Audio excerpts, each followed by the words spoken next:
뭐 옛날 얘기는 대부분 이제 해피엔딩으로 끝나죠. 주인공이 너무너무 고생하다가 마침내 행복하게 오래오래 살았다. 아주 재밌는 그런 얘기들인데요. 이 요나스를 보면은 참 이해가 안 되는 부분이 많습니다. 요나스는 사장이 없이 3장에서 끝나면 얼마나 좋을까. 요나가 사명을 감당했고 그 큰 성읍 니느웨가 회개했다. 이러면 참 멋있을 텐데 이 사장이 참 아이러니예요. 왜냐하면 요나가 사장 가서 나 죽여주세요. 죽는 것이 사는 것보다 훨씬 낫겠다. 내가 죽어도 내 생각이 옳다. 계속해서 반복하잖아요. 3번이나.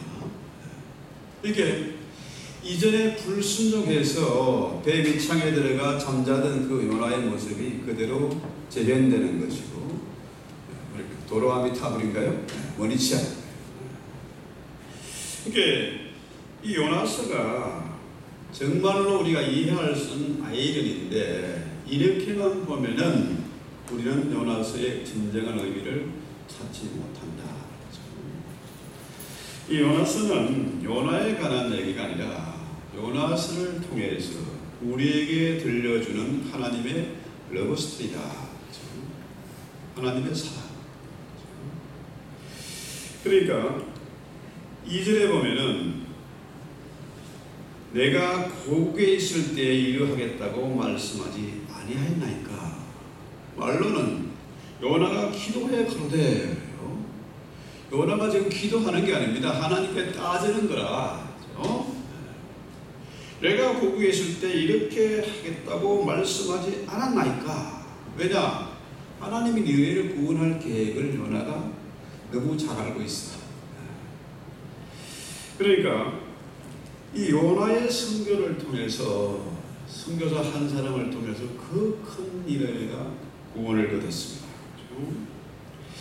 그러니까 이 정도 되면은 요나 한 사람의 선교로 말미암아 그 당시 세계 최대의 큰 성읍이 구원을 얻었다. 이러면 할렐루야, 놀렐루야, 어메이징 그레이스 노래 해야 되잖아요. 찬송해야 되는데 이 결과를 보고 니느웨가 구원 얻는 모습을 보고 요나가 배가 아파서 미칠 지경인 거예요. 저것들은 망해야 되고 심판을 받아 마땅한데 하나님이 저들을 구원하셨다. 그래서 이 구원이란 게 도대체 뭐냐?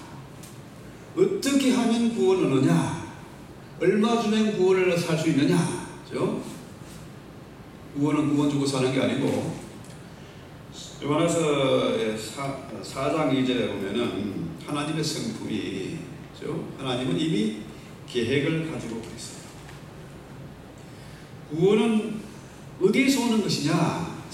2장 4절인가요? 2장 10절. 자, 나는 감사하는 소리로 주께 제사를 드리며 나의 소원을 주께 갚겠나이다 하면서 뭐라 그래요? 구원은 여호와께로서 말미암나이다. 요나가 소울의 뱃속에 들어가니까, 쉽게 말해 지옥의 산의 뿌리까지 내려가니까 이 구원이란 게 내가 잘해서 돈 많아서 잘나서 얻는 게 아니고 구원은 여호와께로 말미암는다. 이걸 깨달은 거예요. 그렇게 고백을 해놓고, 찬송하며 고백해놓고 지금 정반대로 행동을 하고 있다는 거죠. 히브리 사람들, 유대인들의 생각은 뭐냐 하면은 우리는 하나님의 택한 백성이고 저 이방인들은 우상을 섬기는 것들이기 때문에 저것들은 쫄딱 망해야 된다. 심판받아야 마땅하다. 이런 생각을 갖고 있어요. 그러나 이 히브리식 사고와는 달리 하나님의 계획, 하나님의 뜻은 뭡니까? 아브라함의 후손으로 말미암아 복음이 열방에 퍼져나가게 되고 아브라함을 통해서 많은 사람들이 구원 얻는 것, 복을 받는 것, 이게 하나님의 뜻입니다. 자, 그런데 요나가 여호와께 기도하여 가로되, 이 기도가 아니잖아요. 요나는 감히 하나님께 따지고 반항하고 감히 하나님께 설교를 하는 겁니다. 이게 옳지 않느냐 이거야. 내 생각이 옳지 않느냐. 이렇게 요나가 성냈다는 말은 이 원어를 보면 라인데 라는 말은 악입니다. 악독하다 할 때 악이에요. 자, 1장에 보면은 느니웨 사람들의 악독이 내게 상달하였다 그러잖아요. 그 라 똑같은 말입니다. 나는 옳은데 이 이방인들은 심판을 받고 망해야 마땅한데 하나님은 저들을 구원하신다. 그건 하나님은 틀렸다. 하나님이 악하다 하는 거죠. 참 끔찍한 얘기죠. 그러니까 하나님의 뜻보다는 자신의 뜻이 옳다는 거예요. 지 멋대로 성경을 해석하고 지 멋대로 성경을 구절을 꾸어 맞추고 하나님을 왕래에서 끌어내리는 거예요. 이게 죄의 본질이다. 이 세상 사람들이요, 저마다 아브라함의 아담의 죄의 의존, 피의 의존을 받아서 내가 하나님이다, 내가 중심이다, 내 인생을 내 멋대로 살아야 돼, 나를 방해하고 괴롭히는 것들은 마땅히 벌을 받아야 돼, 이런 본성이 있는 거죠. 그래서 요나가 3절에 뭐라 그래요? 내 생명을 취하소서 사는 것이 죽는 것보다 낫겠다. 자, 만약에 니느웨 성 사람들이 요나 선교사의 그 설교를 듣고 40일 후에 이 성이 망한다 이 얘기를 듣고 저 미친놈 미치게 같이 있냐 이랬으면 어떻게 됐을까요? 요나가 그러면 그렇지 저것들은 망해야 돼, 심판받으면은 요나가 할렐루야 찬송했을 겁니다. 그죠? 이 말이 뭐냐 하면은 이제 더 이상 나 하나님 안 믿겠다, 당신 필요 없어, 내 인생은 내가 살 거야, 이런 거죠. 내가 죽을지언정 그것은 인정할 수 없다. 정말 선지자의 선교사의 이 자질이 의심되는 그런 내용이잖아요. 그런데 요나의 이 말이 참 유치한 것 같지만 그의 본심이 진심이 드러나는 거예요. 그래서 하나님 그러죠. 4절에 여호와께서 이르시되 너의 성냄이 어찌 합당하냐. 그렇죠? 자, 하나님이 요나에게 설명하는 것이 하나님의 말씀은 진리잖아요. 변함이 없지 않습니까? 똑같으니까 요나가 할 말이 없어요. 하나님의 뜻을 너무 잘 알고 있기 때문이죠. 그래서 하나님의 말씀 앞에 감히 대꾸를 못하고 거기서 빠져나와서 설거머니 빠져나와서 이제 니느웨 성이 어떻게 되가나 좀 높은 데 올라가서 구경하는 겁니다. 그렇죠? 자, 이렇게 되면요, 요나가 하나님의 뜻을 알아. 그럼에도 불구하고 감히 하나님을 거역하고 자기 고집을 부리는 거죠. 그렇다면 이게 뭡니까? 알고도 죄를 금하는 걸 고범죄라고 하잖아요. 다 알아. 알면서 이걸 안 해. 이건 죄가 심각한 이 가중처벌 대상인 거죠. 자, 현대인들이, 특히 현대 교인들이 아는 게 너무 많아. 성경을 잘 깨고 신앙생활에 다 깨고 있습니다. 알면서도 안 하는 거라.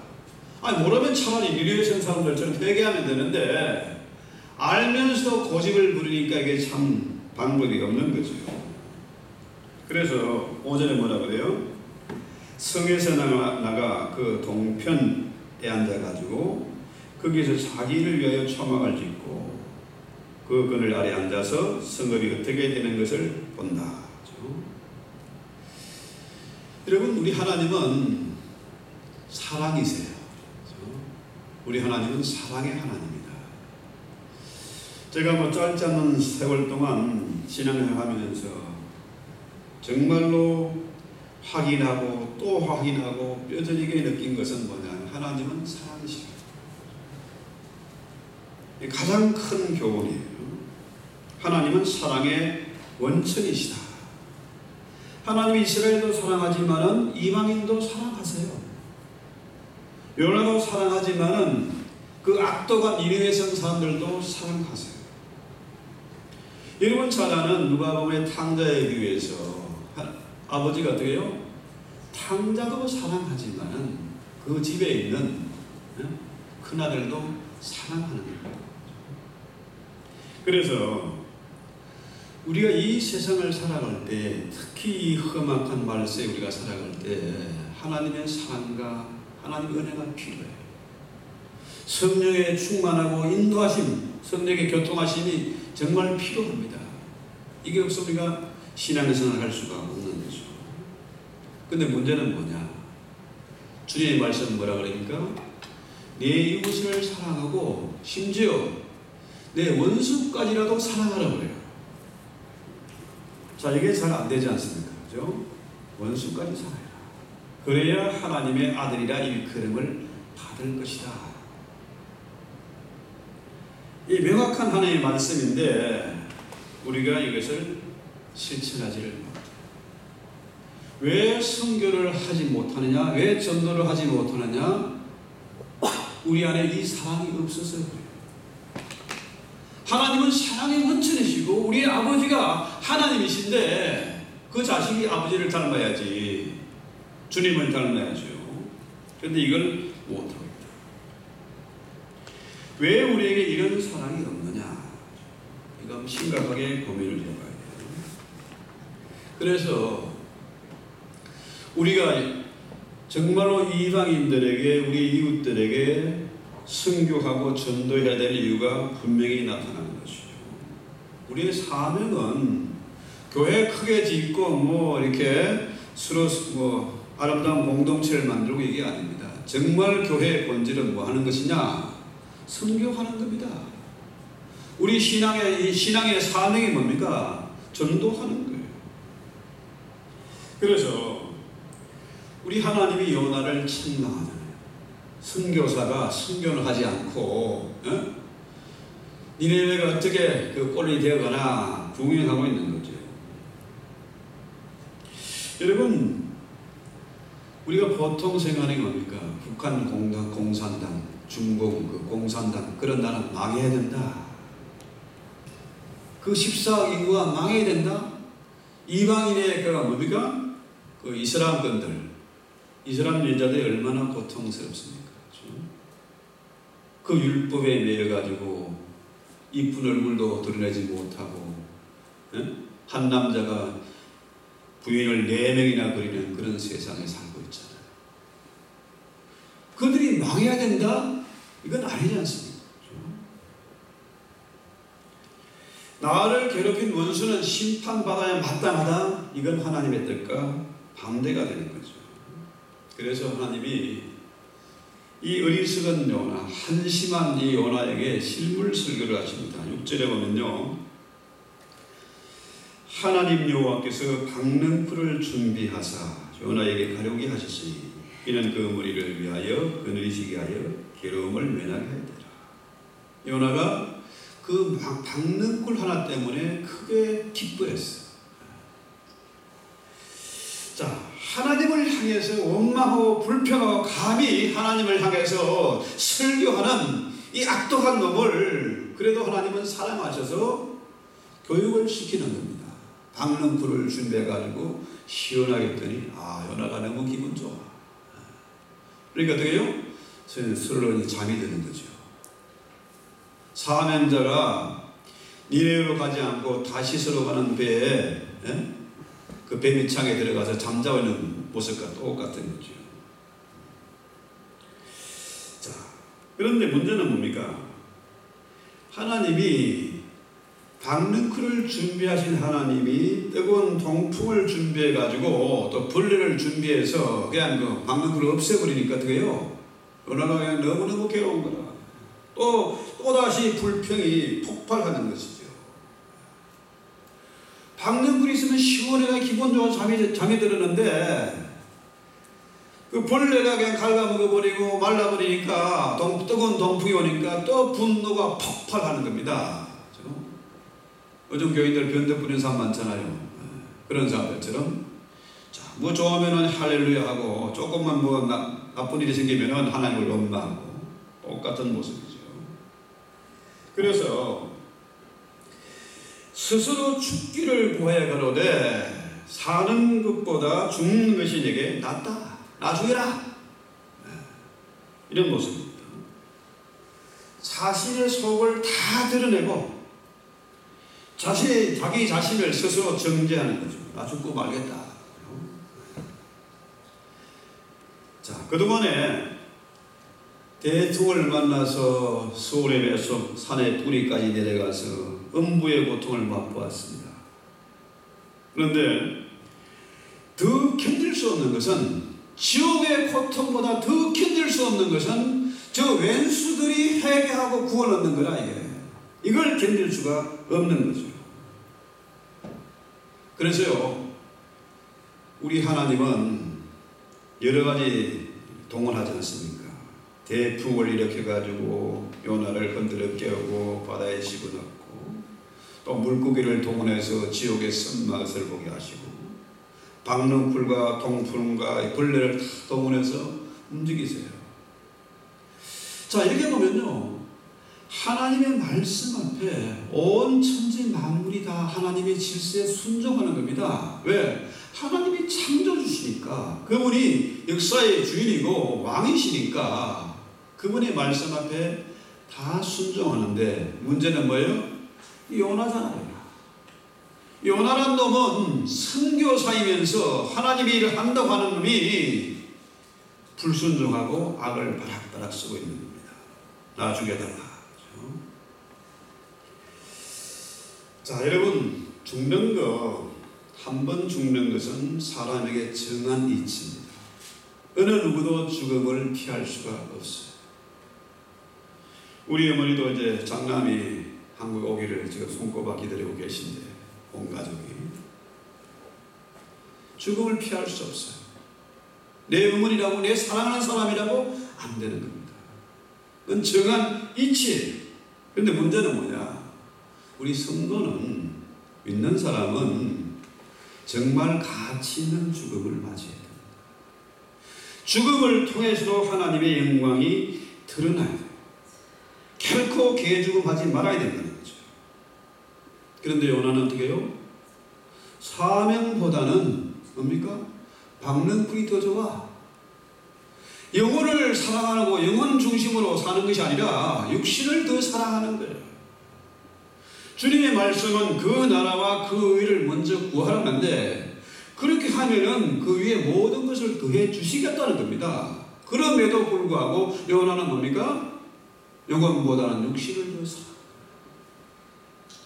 원수들은 죽어 마땅하다고 생각하는 거죠.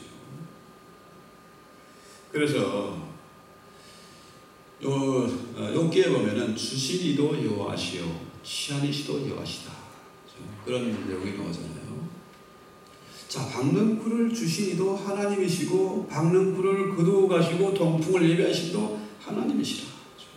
그래서 우리는 어릴 때 아버지가 들고 오는 그 선물보다도 선물을 주신 아버지를 더 존중하고 사랑해야 되는 거죠. 선물에만 관심이 있으면 안 된다. 먼저 그 나라와 그 의를 구해야 된다는 거죠. 그래서 10절에 여호와께서 가라사대 내가 수고도 아니하고 재배도 아니하고 하룻밤에 났다가 하룻밤에 말라버린 이 박넝쿨을 아꼈거든. 니느웨는 이 큰 성읍에는 자원을 분별하지 못한 자, 어린아이들이 12만 명이고 가축도 많다.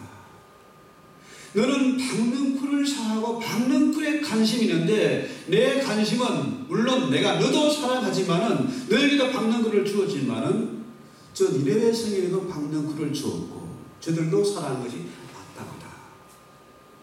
하나님이 대비를 시키는 겁니다. 너 하나와 박넝쿨, 너와 니느웨 성에 이렇게 한 100만 되겠죠. 가축까지 가면 100만 훨씬 넘겠지.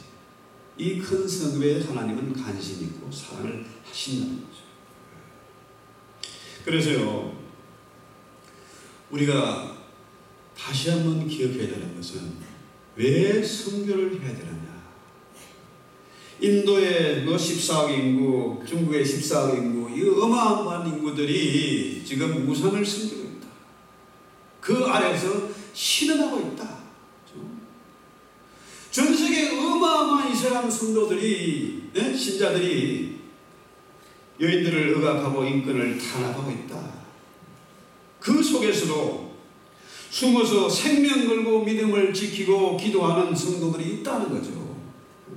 공산시하에서도 이슬람 정권 하에서도 그런 눈물겨운 성도들이 있다는 거죠. 그래서 우리가 선교를 하는 것이 마땅하다. 그럼에도 불구하고 요나는 어떻게 해요? 이 선교사가 자신의 방랑풀을 오두막으로 삼아가지고 거기서 교회를 세우고 거기서 뭐 하고 있습니까? 구경하고 있어. 저것들이 뭐 하고 있냐? 어떻게 되나? 보고 있는 거예요. 여러분, 이 시대의 교회들이 요나처럼 초막을 짓고 교회를 세우고 구경하고 있습니다. 우리끼리 모여서 서로 사랑하자. 우리 교회 만들자. 우리 친교 클럽 만들자. 끼리끼리 모여서 예배하는 건 무슨 의미가 있겠습니까? 자, 선교사는 뭘 해야 됩니까? 말로만 하는 게 아니고 가서 복음을 전파해야 돼요. 그런데 저들이 이슬람 공산권 사람들이 교회에 찾아오겠습니까? 교회에 오기를 기다리고 있는 거라. 손님 오기를 기다리고 있어. 이건 교회의 모습이 아니다. 이건 하나님의 뜻이 아니라는 거죠. 마치 세례 요한이 광야에서 외치는 자의 소리로서 세례를 베풉니다. 심판의 메시지를 전하고 있습니다. 세례 요한이 오실 그이가 정말 당신이냐 물어보는니다. 제자를 시켜서. 메시아가 오면은 저 왼수는 망해야 되고 우리는 만세 불러야 되는데 저것들이 오히려 떵떵거리고 있는데 주님이 할 일은 뭡니까? 메시아가 와서 뭐 하고 있어요? 죄인들의 친구가 되어주고 가난한 자들을 찾아다니고 병자를 고치고 있으니까 이건 말이 안 되는 거라. 이건 메시아가 할 일이 아닌 거라.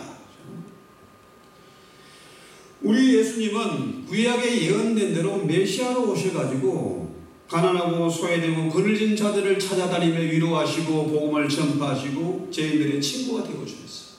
각색 병자들을 고쳐주셨어요. 이 선교란 것은 찾아가서 전파하고 가르치고 세례를 베푸는 거라. 손님 오길 기다리는 게 아니란 얘기죠. 그래서 이 요나도 역시 마찬가지입니까? 자기만의 초막을 짓고 구경하고 있어. 선교하고 전파해야 될 이 선교사가 구경하고 있다는 거죠. 악한 세상에 심판을 당하고 원수들이 멸망한 걸 보려고 구경하려고 지금 있는 겁니다. 이 시대의 교회들이 그렇잖아요. 휴거, 저것들은 심판받고 우리는 들림받는다. 우리에게 와라. 이러고 있잖아요. 이단들은 그 짓 하고 있습니다. 이단만 그런 게 아니라 이 시대의 교회와 성도들, 특별히 직분자들, 오래된 신앙인들일수록 뭡니까? 전도 안 해요. 선교 안 해요. 다 그런 건 아니라는 얘기입니다만은 그렇게 갈 수 있다는 거죠. 자, 우리 신앙인들, 우리 성도들의 생각이 이러할진데 세상이 이제는 어떻게 하겠습니까? 악을 행하는 자들, 나를 괴롭힌 저 원수들은 망해야 된다. 나는 들림받아야 된다.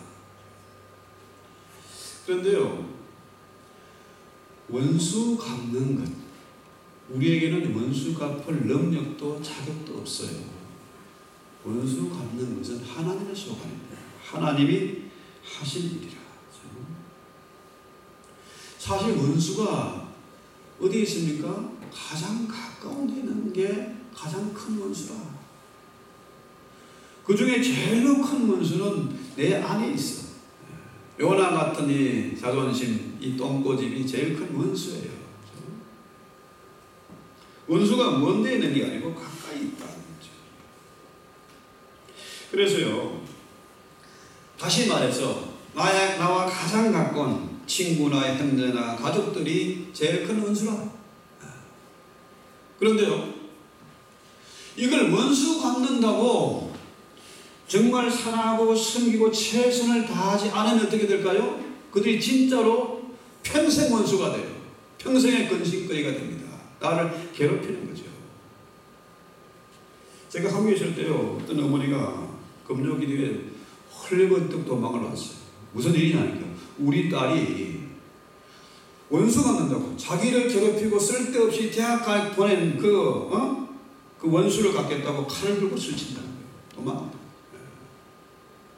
그렇습니다. 자식 잘 가르치고 키우고 부모가 최선을 다해 효도하지 않으면 그 자식이 원수돼요. 가장 가까운 부부 사이가 원수가 됩니다. 평생 그것 때문에 고민하고 괴로워하고 저명에 살지 못하는 거죠. 그러니까 우리는 어떻게 해요? 가장 가까운 데서부터 우리가 신경을 쓰고 눈을 살펴야 된다는 거죠. 그래서 우리의 할 일은 원수 갚는 것 뭡니까? 이 로마서 12장 20절에 보면은 바울이 얘기합니다. 내 원수가 주이거든 먹이고 목마르거든 마시우라. 그리함으로 숯불을 그 머리에 쌓아놓는다. 참 재미있는 표현이잖아요.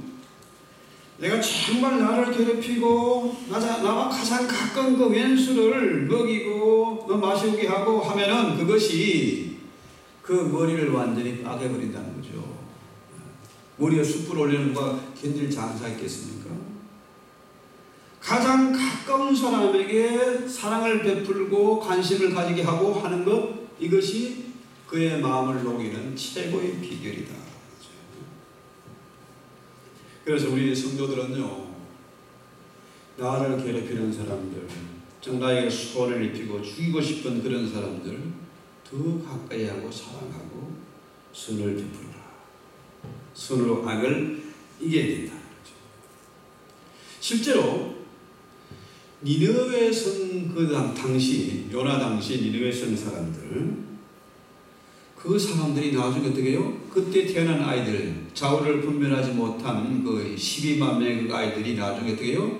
아수르가 돼가지고 이스라엘 침공하고 나라를 그냥 절단되지 않습니까?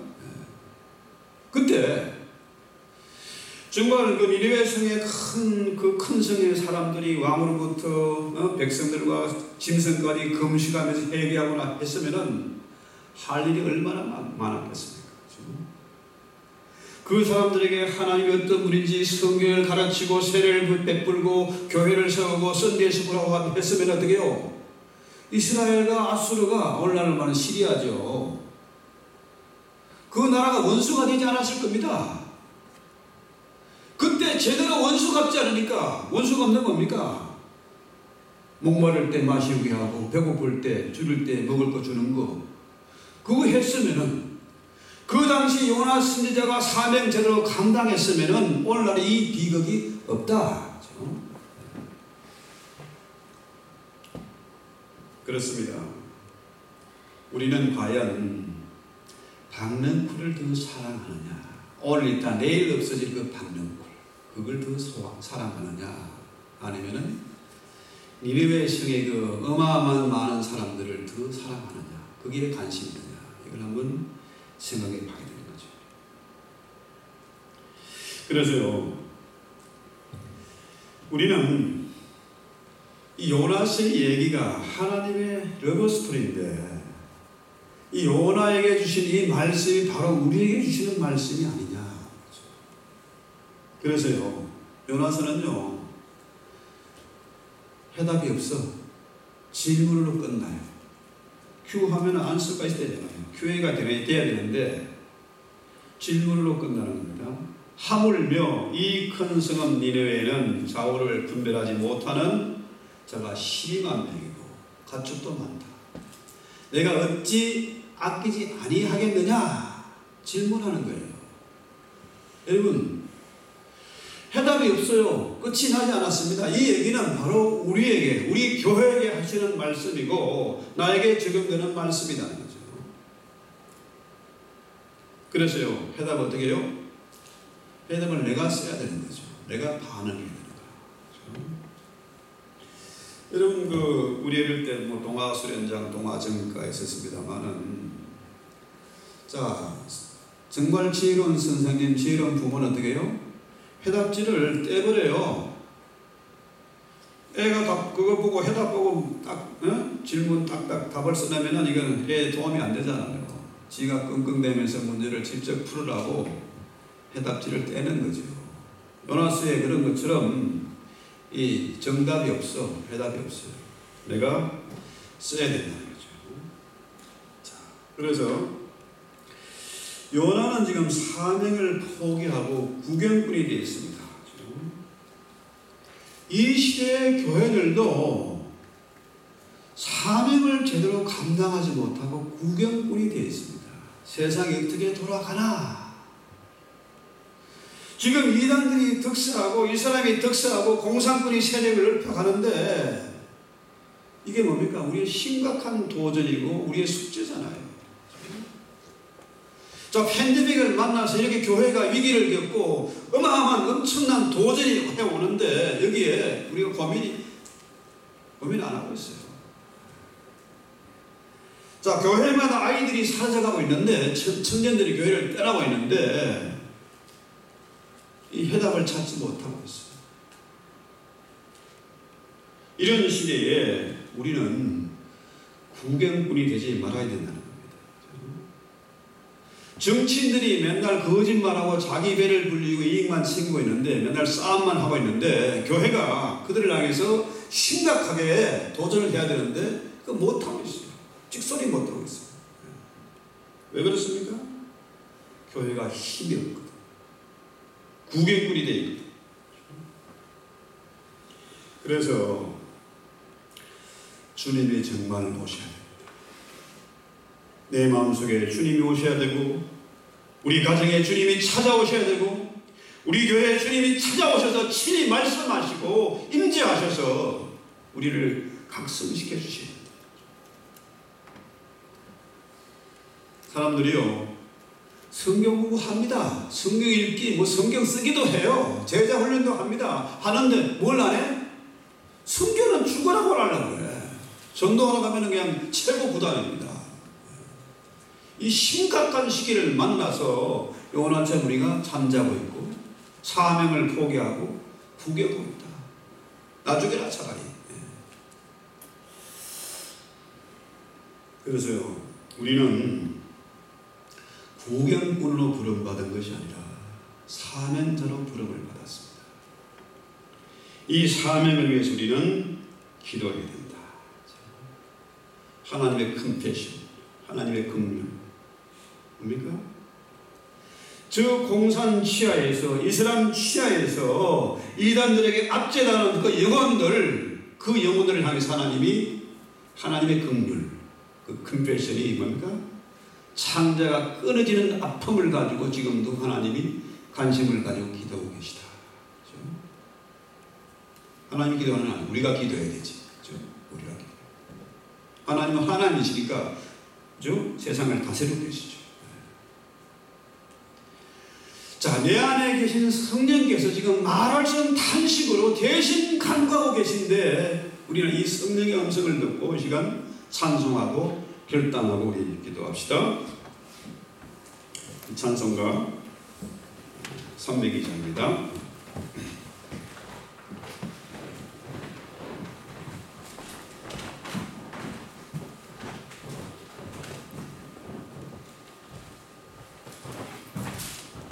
내 주 하나님 늘 복합니다.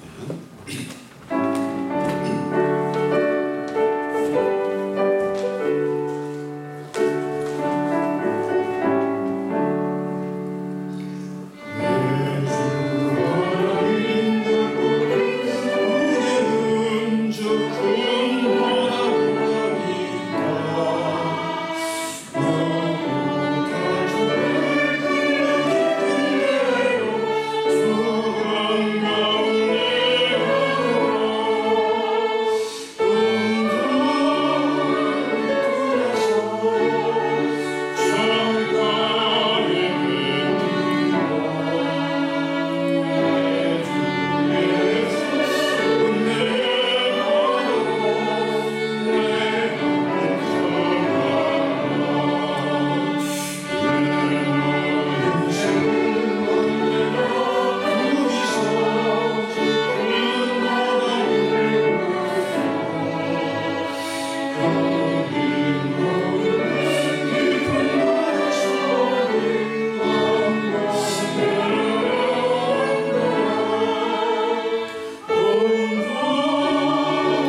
저 큰 성읍 니느웨, 지금까지 이스라엘을 괴롭혔고 압제하던 저 큰 성 원수에게 우리가 사명 감당하는 자가 되기가 없어서 구경꾼 되지 말게 하시고 사명자가 되게 하옵소서.